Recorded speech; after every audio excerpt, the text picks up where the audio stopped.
waktu dan tempat, kami persilakan Pastor Vincent. Ya, selamat malam untuk saudara-saudari yang ada di Indonesia. Mungkin saya sendiri ini yang harus pakai selamat pagi. Ya, baik saudara-saudari, ya kita mendalami bersama tema hari ini yang kita beri judul memahami kehadiran Tuhan dalam Ekaristi. Ya, latar belakang tema ini saya hadirkan atau saya tampilkan itu karena sejak musim pandemik atau coronavirus ini, misa online menjadi sangat populer. Ya, bahkan saya pernah lihat foto di Facebook itu, ya kebetulan saya juga punya Facebook, walaupun tidak setiap hari saya buka.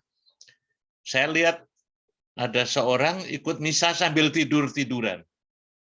Nah, ya sambil buka HP-nya, tidur-tiduran, dan dia menulis, inilah keuntungan misa online. Di tempat lain saya menemukan juga foto yang diupload di Facebook sambil makan snack. Ya.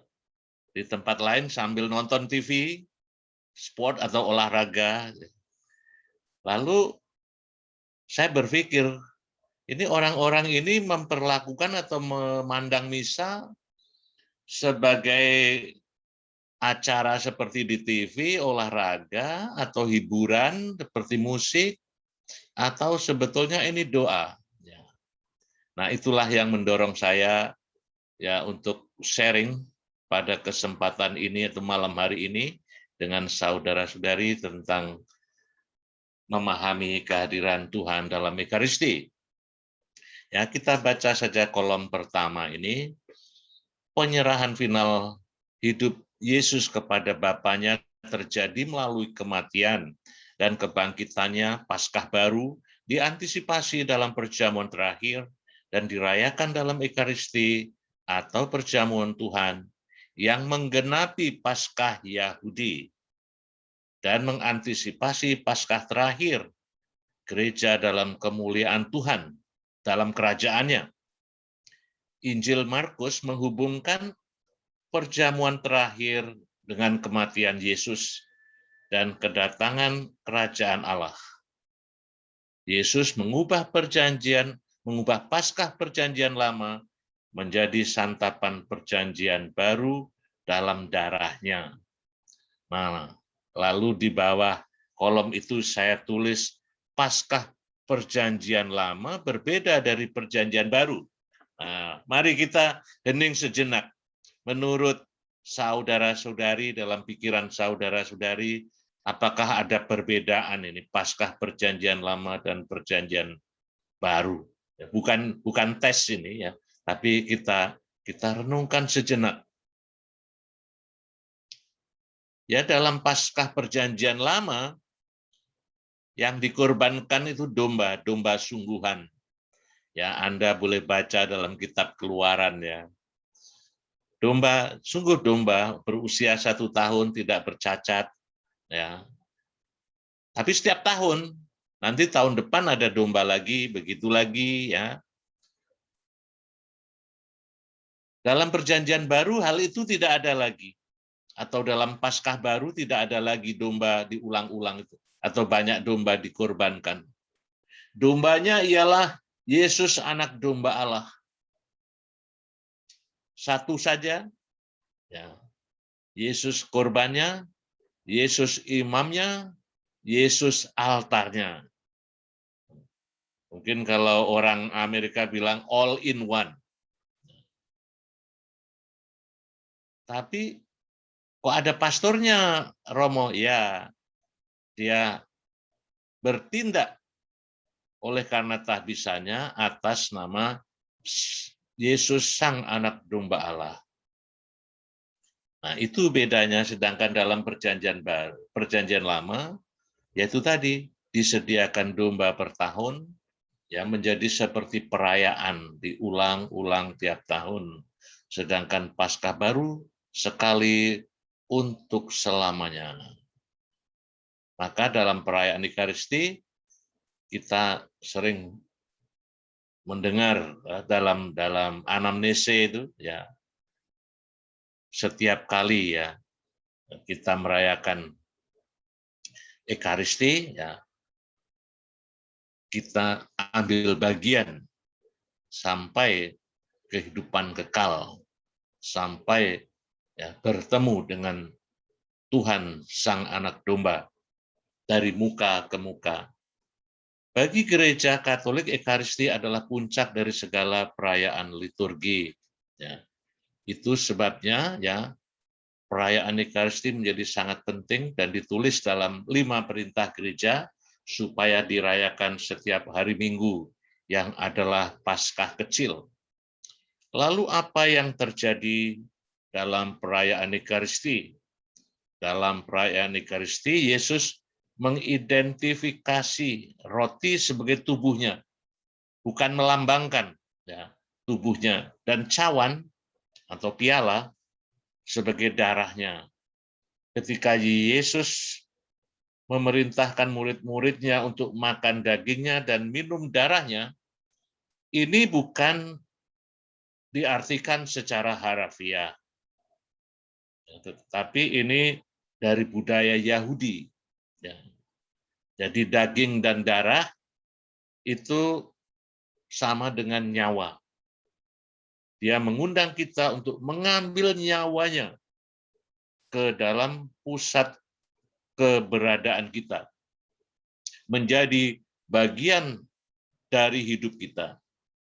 Itu dari Injil Yohanes pasal 6 ayat 53. Jadi dalam Injil Yohanes ini, Yesus semula itu kan ada dalam preambul dalam pasal ke-1 ya. Semula dia tinggal bersama Bapa ya. Dia adalah firman. Nah, bukan karena kehebatan manusia lalu manusia berjasa. Lalu Tuhan turun memperhatikan kita, bukan. Tetapi Tuhan tidak tahan lagi memandang atau melihat manusia dari kemuliaannya, ya, manusia yang penuh dosa. Oleh karena itu, penginjil Yohanes menggambarkan dengan sangat indah dalam pasal 3 ayat 16, tidak saya tulis di sini, tapi saya kutipkan kurang lebih bunyinya begini, semoga saya tidak keliru mengutip. Karena begitu besar kasih Allah akan dunia ini, sehingga ia mengaruniakan anaknya yang tunggal, supaya setiap orang yang percaya akan dia, jangan binasa, melainkan beroleh hidup yang kekal. Jadi, karena begitu besar kasih Allah itulah yang mendorong Allah untuk mengutus putranya yang tunggal. Supaya setiap orang yang percaya akan dia, yang menerima Yesus sebagai juru selamat, boleh memperoleh hidup yang kekal. Ini kan sebuah tawaran yang luar biasa dari Allah Bapa ya kepada kita. Tentu kita punya kebebasan untuk say yes or say no, ya, untuk menerima atau menolaknya. Nah, dalam kehidupan yang dia tawarkan, Allah itu bukan menawarkan setengah-setengah, seperti kita seringkali menghayati demikian. Saya katakan seringkali menghayati demikian, kadang-kadang itu iman kita itu punya mood-nya, punya pas jaya-jayanya, pas senang, nanti sedih, terasa jauh dari Tuhan. Maka dulu waktu saya di paroki di Indonesia itu ada istilah, banyak romo di paroki kami ini yang menghayati imannya sebagai napas. Apa itu, Pak? Napas itu romo ya Katolik Natal Paskah. Mereka ke gereja 2 kali saja. Nah, Tuhan bukan demikian. Tuhan menyayangi kita itu dari waktu ke waktu, dari hari lepas hari. Lalu kita diundang untuk menanggapinya. Kematian Yesus di kayu salib, pemberian tubuh dan darahnya dalam perjamuan, dan janjinya untuk makan malam lagi dengan murid-muridnya ketika kerajaan Allah datang dalam segala kepenuhannya, terkait tak terpisahkan. Jadi itu terus-menerus yang semestinya kita miliki juga dalam penghayatan kita sebagai orang-orang beriman.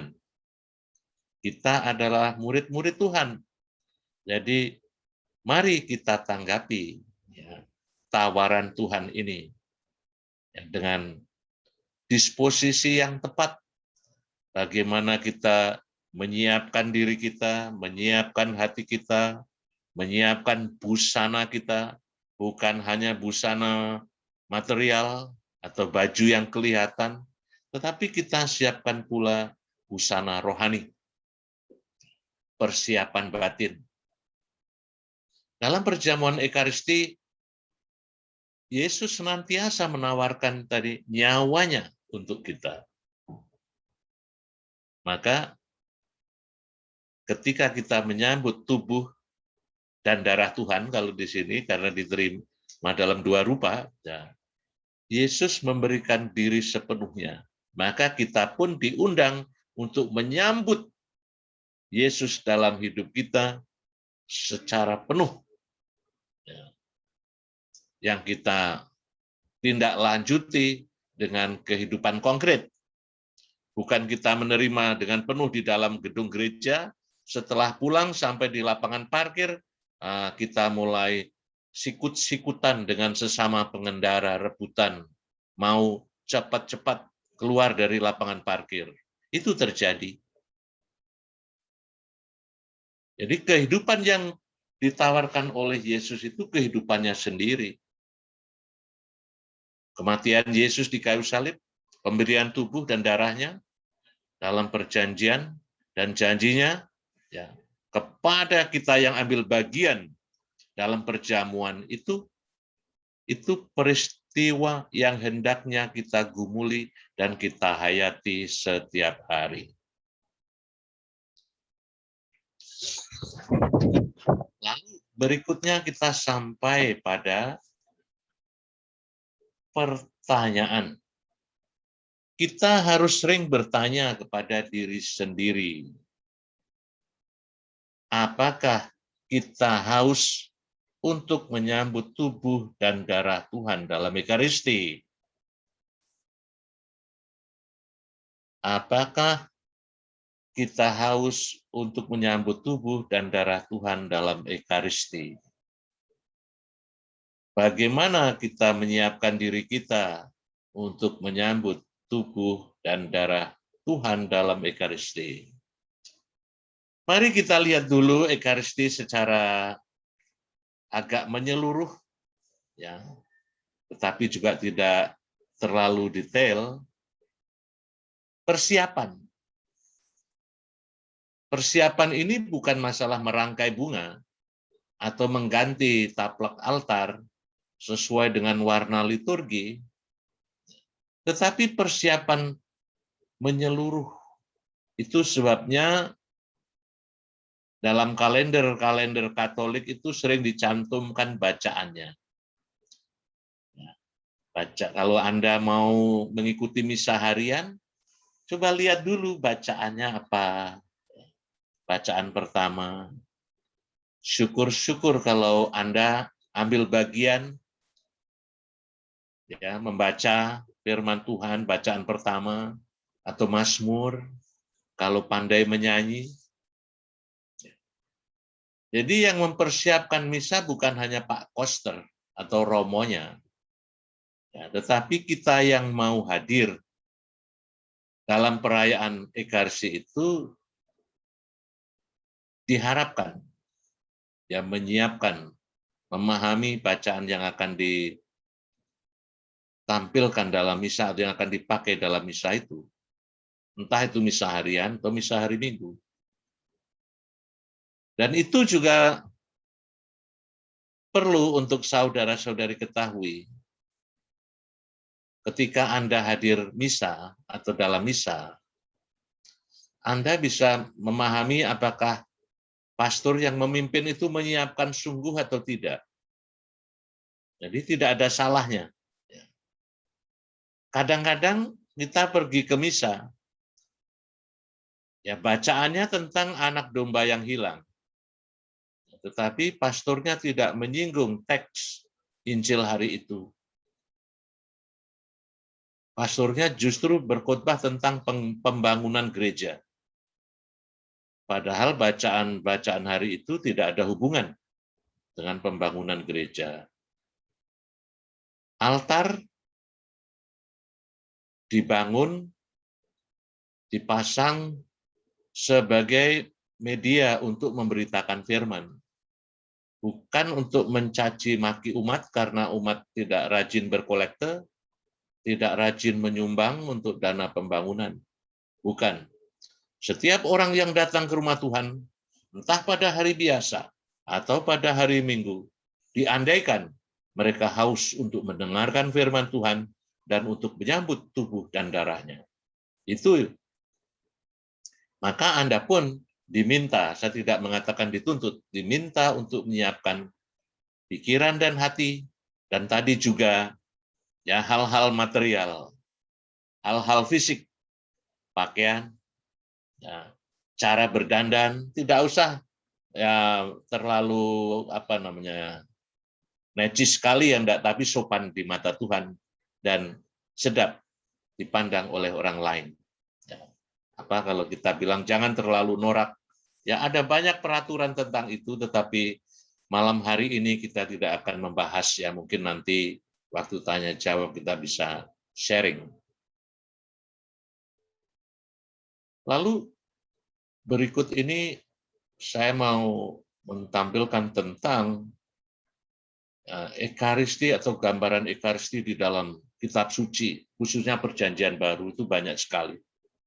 Kalau Anda punya waktu bisa menyempatkan diri dari gambaran tentang Ekaristi yang tertua yang ditulis oleh Santo Paulus itu, ya dalam 1 Korintus pasal 11, ya di sana digambarkan ada perayaan Ekaristi dalam mungkin bentuk yang kuno, lalu nanti Markus juga punya, Matius juga punya, Lukas juga punya, Yohanes punya bentuk lain lagi. Tapi dari sekian banyak itu mari kita ambil satu yang mungkin kita sudah sangat populer dengannya, yaitu gambaran tentang Yesus memberi makan itu orang banyak, 5.000 orang. Yang ada nyanyiannya yang mungkin dikenal, atau Anda ketika masih muda, masih ingat lagunya, 5 roti dan 2 ikan. Itu lagunya ya, awalnya begitu. Nah, lagu yang sangat terkenal ya untuk anak-anak sekolah minggu. Jadi peristiwa itu terjadi sebetulnya ketika Yesus itu menyampaikan pengajaran, ada banyak orang berbondong-bondong ya, ingin mendengarkan pengajaran dari Tuhan Yesus ini. Ya tentu saat itu aneka mukjizat sudah dilakukan oleh Yesus di mana-mana, dan itulah yang membuat orang itu, kalau kita bilang sekarang itu penasaran, ingin tahu. Ya. Nah, dalam Injil itu digambarkan ada pribadi-pribadi yang penasaran, ya, seperti Matius Lewi, seperti Zakius dalam Injil Lukas pasal 19 ayat 1 sampai 10, kalau Lewi tadi dalam Matius 9, ya. Masih ada Nathanael, ya, ada banyak, itu sangat cocok untuk renungan pribadi atau retret pribadi.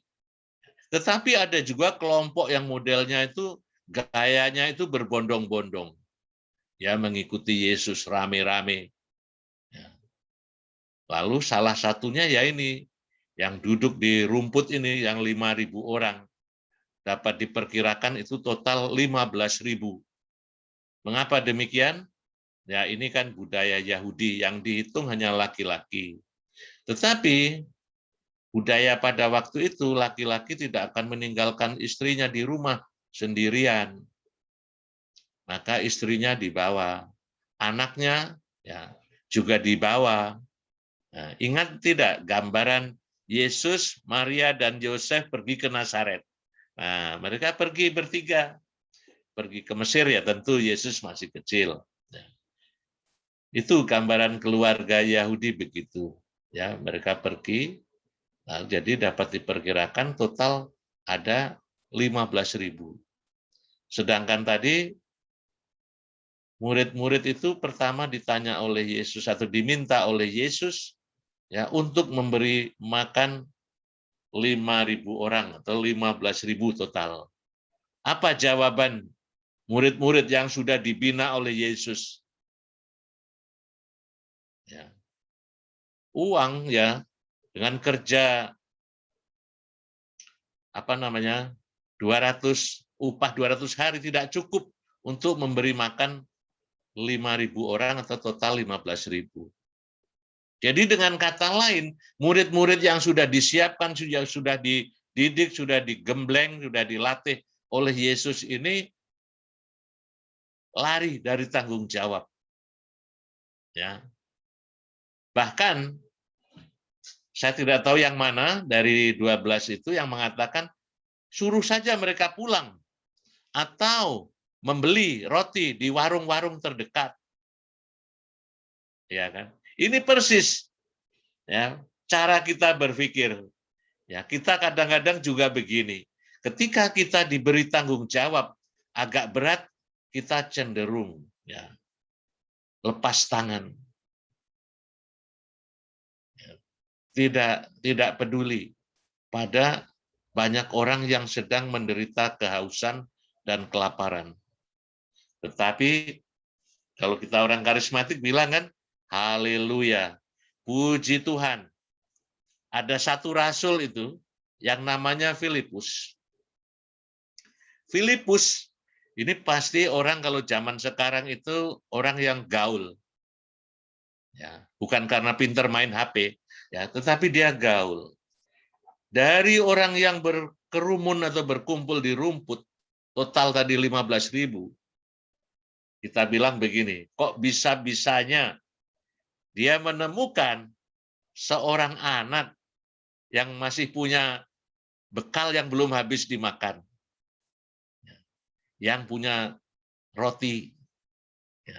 Dan ketika diminta, anak itu tidak tawar-menawar, jangan nanti untuk persediaan berikutnya saya tidak punya cukup roti lagi. Tetapi ia tulus memberikan. Ya, memberikan. Sedangkan di tempat lain ada model begini, ya, tidak bicara tentang Ekaristi, tetapi bicara tentang kedatangan Tuhan dalam Injil Matius pasal 25 ayat 1 sampai 13. Pasti Anda masih ingat. Tidak ada teksnya di sini, tetapi saya tambahi saja. Tentu Anda masih ingat. Gadis-gadis yang bodoh dan gadis-gadis yang bijaksana. Gadis-gadis yang bodoh minta tambahan minyak dari gadis-gadis yang bijaksana. Hari itu gadis-gadis bijaksana tidak ada ampun deh. Tidak memberi sedikit pun. Ya. Karena memang dia sudah tahu ini tanggung jawab saya untuk menyambut kedatangan Tuhan. Jangan sampai lengah sedikit pun. Lain dengan kisah 5 roti dan 2 ikan ini. Anak kecil itu begitu baik karena dia memperhatikan kepentingan yang lebih besar dan dia tahu yang minta ini adalah rasul. Yang minta ini adalah murid Tuhan, Tuan Filipus. Dia berikan. Filipus mengantarnya kepada Yesus Sang Guru. Diucapkanlah berkat 5 roti dan 2 ikan. Itu akhirnya semua orang yang duduk di rumput itu, yang mungkin sudah mulai lelah, ngantuk-ngantuk mungkin, mereka semua menikmati betapa sedapnya roti yang disediakan oleh Yesus Sang Guru, roti yang disediakan oleh Tuhan Yesus yang adalah tubuhnya sendiri. Yesus mengubah 5 roti dan 2 ikan bukan untuk membuat dirinya populer, tetapi dia mau menghadirkan Allah Bapa yang mengutusnya, agar semua orang tahu bahwa dia datang bukan mencari popularitas, tetapi dia datang memberikan tubuh dan hidupnya dan darahnya seutuhnya untuk orang-orang yang percaya. Maka saudara-saudari, sekali lagi, sebagai orang-orang beriman, mari kita senantiasa membuka pikiran dan hati kita, membuat kita didapatinya layak di hadapan Tuhan ketika kita hadir dalam perayaan Ekaristi. Dari saya pada kesempatan ini saya cukupkan sekian. Selanjutnya nanti kalau kita masih ada waktu, mari kita bersharing tentang pengalaman kita, tentang Ekaristi, dan mungkin tentang sesuatu yang lain. Terima kasih. Waktu saya kembalikan kepada MC.